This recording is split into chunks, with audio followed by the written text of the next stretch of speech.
me tell you a true story about a young man named Malik.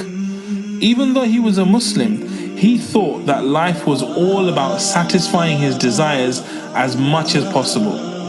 As a result, he felt extreme pleasure in committing many sins.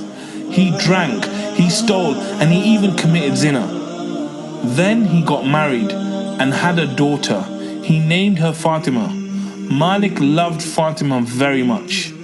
As an innocent child, she would sit in his lap, and as Malik was about to sip some wine, she would hit his hand and the glass would go flying away.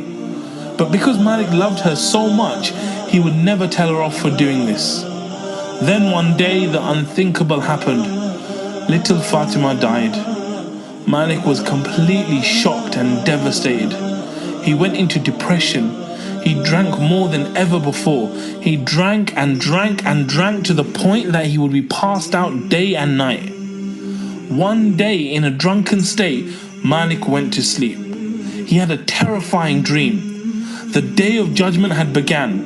Lots of people had been resurrected. Then he heard a noise behind him. He turned back to see a huge snake chasing him. The snake's mouth was wide open and heading directly for him.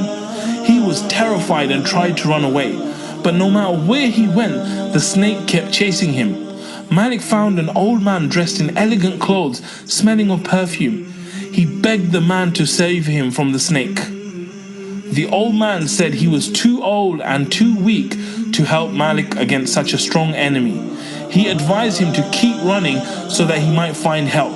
So Malik carried on running wildly. He found a cliff and climbed it. Reaching the top, he saw the fire of Jahannam. He was on the pit of the hellfire. Then he heard a voice calling out loud, "Go back, for you are not one of them." Malik turned around and ran in the opposite direction. The snake kept chasing him, and again he saw the old man. Again he begged him for help, but the old man began to cry and said he was too weak to help Malik. But he advised Malik to go to a hill nearby.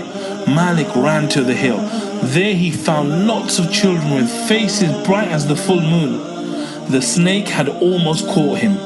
At that moment, Malik saw his daughter Fatima amongst the children. With her right hand, she pointed to the snake to go away.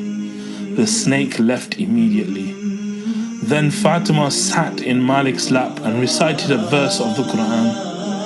She said, "My dear father, has the time not come for the believers that their hearts should become humbly submissive at the remembrance of Allah and what has come down of the truth?"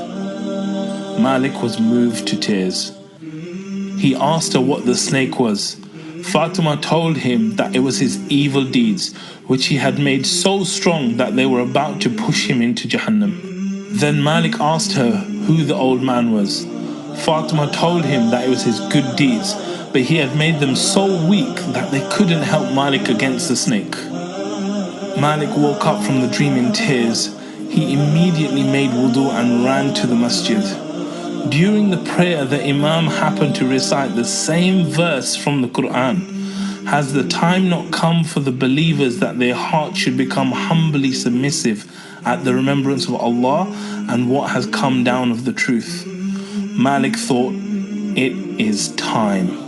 He felt massive regret for his past sins and repented to Allah. That day was the start of Malik's new life. This was the story of Malik ibn Dinar. May Allah have mercy on him. He became an Imam of Hadith and is now known as one of the most righteous successors of the Sahaba. In the middle of the night, he would go to the center of town and shout out, "Oh people, wake up to the remembrance of your Lord. Wake up to success." When he did this, people would think he was crazy.